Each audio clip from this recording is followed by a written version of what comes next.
Good morning. Hello, everybody. Look at this. We have a little bit of a different setup. I needed more space, so I had to push the camera back a little bit. Good morning. It is Thursday morning. We will talk about African clothing and fabrics. And before we start, let's sing our song. Let's sing our continent song, okay? 1, 2, 3. Do we know our continents, continents, continents? Do we know our continents? Let's find out. North America, South America, Europe, Asia, and Africa. Let's not forget Australia. Let's not forget Antarctica. Do we know our continents, continents, continents? Do we know our continents? Yes, we do. All of us got dressed this morning, whether we live in Africa or North America. We have different fabrics and textiles that we use for clothing. Let's take a look at some of the similarities. We talk about the Masai shuka, but how are these fabrics made? And what material is being used? In Africa, a lot of the fabrics are woven. They're either woven in large pieces or in little strips, and then they sew the strips together, and they are woven. Well, we know weaving, right? We have done weaving with this, and we have done weaving with this. Weaving is where the thread or the yarn goes over, under, over, under, over, under. And sometimes we weave with very colorful yarn. Sometimes we make it very plain, like light brown or beige or white, and then we print or paint on it. Now we have done printing, right? Stamping or printing on top of it. We have also done vegetable printing. Remember, we cut potatoes in half and we use the potato and we put paint on it and then we print it. Printing is a lot of fun. Now another way to decorate a fabric is stencil. Well, we know stencil. We either have the shape itself and then we stencil around the outline, or we stencil the inside and then we get the caterpillar shape in this case. So stencil. And stitching. Something very interesting about Africa is that many of the clothes, even traditional clothing for weddings or funerals or birthday parties or any kind of celebration, they don't cut the fabrics. See, we cut them in shapes and then we stitch them or on the sewing machine. They often just have big sheets of fabrics and maybe they stitch strips together, but rarely is it in clothes that fit the body, like legs and arms and the trunk. I show you with a shuka how they wrap a big piece of fabric. But stitching is definitely needed, and tomorrow you have your activity with different stitches. I call the circle time sewing, and we do different stitches and sewing. Now here is a word, dye or dyeing. It's tie-dye or wax dye. So tie-dye is where we crunch up a piece of fabric and we wrap a string around and then we pour it into a dye. Now what is a dye? A dye is a color. And there are very powerful dyes out in nature. A lot of vegetable dyes, like beets, if you want red, but also some tree bark for different brown and yellow colors. And the colors are so strong that they stay in the fabric forever. And often fabrics, and I'll show you this, are elaborated with beads and pieces of wood or shell or coral. And look on this bag, let's start with this bag here. This is a spice bag. Last week you had a mask. This is a Maasai spice bag. I smelled it. This is Miss Susan's. Oh, I tell you the spices that are in here. Cinnamon, clove, curry, black pepper, cumin, and cardamom. Now they made a spice bag. This is a woven fabric, and they adorned it with beads in a pattern, and then they attached onto the string a mask, and inside they put their spices. It's beautiful. I put it over here. Now I'll read you this in a minute.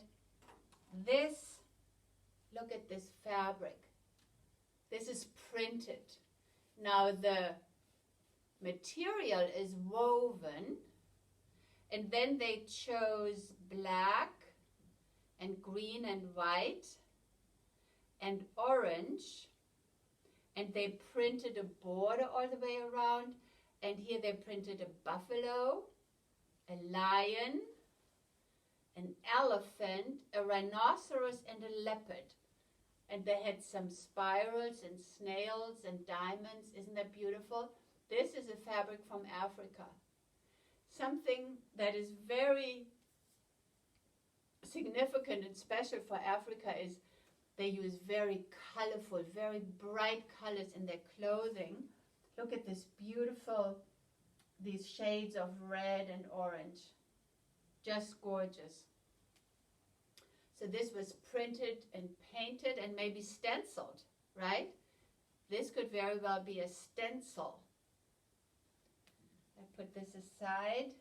Now look at these colors. Look at this beautiful orange-black design. There's a pattern to it, and they also printed that. These are all Miss Susan's. She brought them in to share with you. Let's take a look at this Maasai. Maasai is a tribe in East Africa, and this is in the country of Tanzania. So here is Africa, here is East Africa, and they have a shuka.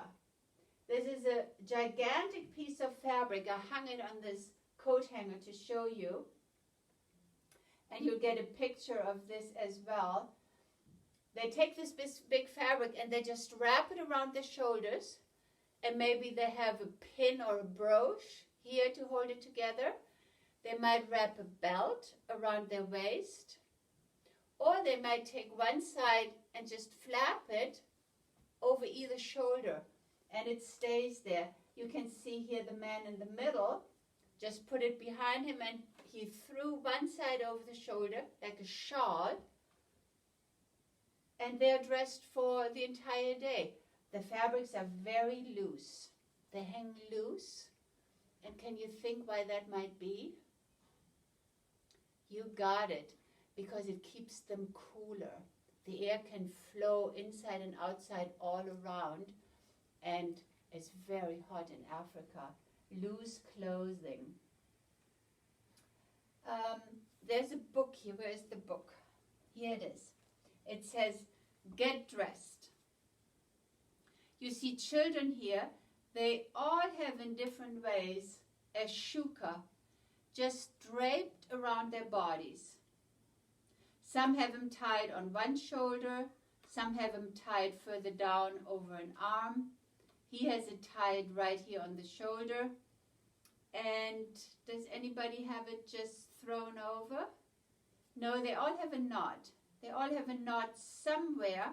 And you know, I could imagine that as they move and play, that their chuka moves around. Sometimes the knot might be right on top and then it slips down a little bit. Now this is a group of boys in Tanzania. That is here in East Africa.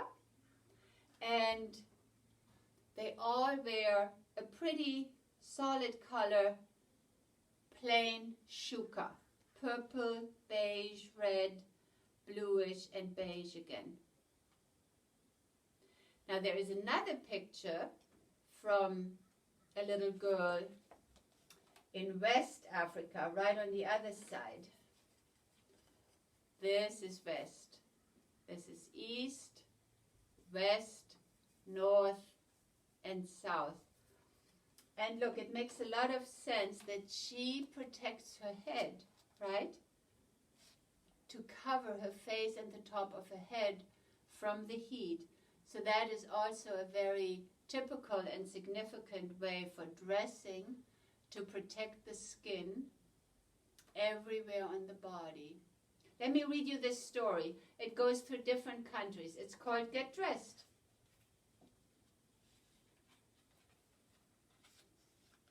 Do your clothes hang loose? Do they hug you tight? See, that's almost like an opposite. Very different climate, different weather. Does a special outfit make you look just right? Pick clothes to fit you and the things you do. Look at this very elaborate ritual outfit. Pull on a parka to play in the snow or cover yourself, but let your smile show.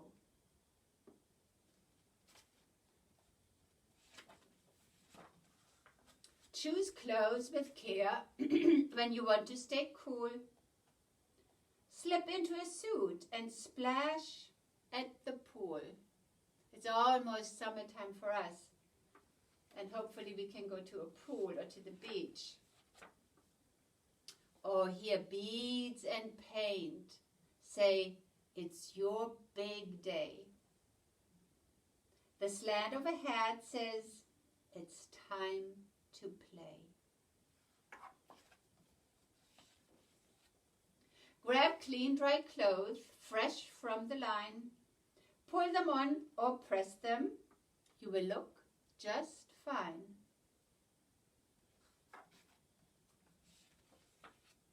Tug on your zipper, cover your toes, loop and pull to make a neat bow. He's tying his shoe. Button that button and tie that tie. Get ready, get dressed, add a smile, and look your best. So no matter where we are, on what continent, we all get dressed, and often we need to get dressed according to the weather. I'm sure you have your summer clothes and your winter clothes, and the climate in Africa is mostly hot, so they might not have a winter coat or boots because the weather never gets to those temperatures there. You have a pretty big handout with different fabrics at home. I hope your parents look through with you, maybe read you different words of fabrics and the print and the tie-dye and the stitching and the adornments of beautiful, colorful fabrics typical to Africa. I miss you all so much. I hope we can all sing here in circle and just be all back together in the classroom. But in the meantime, keep learning and have a good time. Adios, amigos.